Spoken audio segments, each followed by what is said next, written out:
Here, Global National News Understood.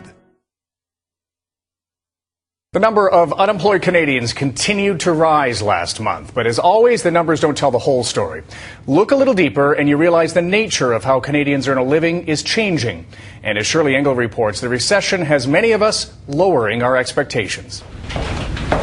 Chilwin Chang knows the irony of his new business. Let go in a company restructuring, he hopes other layoffs will fuel the growth of firedwithoutcause.com. And he's helping paint a rosier economic picture in the job market. Even after this economic turmoil starts to subside, we can count on about 500,000 Canadians who will lose their jobs through permanent layoff every single year. So we're going to stay relevant for some time to come. Yesterday it was housing starts. Today, the latest numbers from Statistics Canada suggest self-employment is steering more and more of us back into the black.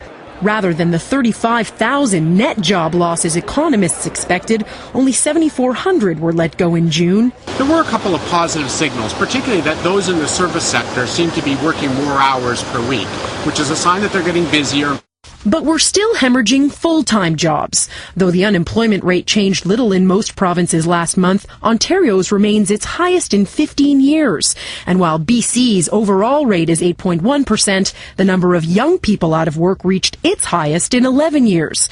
The Canadian Labour Congress worries the category self-employed is skewing the numbers. When StatsCan call them and ask them, so what is your status? They don't say, I'm unemployed. They say, well, I'm trying to get out of this. I'm trying to create my job. So they classify them as self-employed. Economists say even if we are on the road to recovery, it's a slow drive. Growth certainly starting in the second half of this year, but not very strong growth. The Prime Minister insists today's numbers are good news, disputing more doomsday predictions made by Parliamentary Budget Officer Kevin Page this week about ballooning deficits and unemployment. Everybody and their dog has different predictions these days, and every one of those predictions has changed every single month. It's why Chang hopes he's chosen a recession-proof profession. So there's still a lot of people out there who are looking for work and need some support. Shirley Engel, Global News, Ottawa.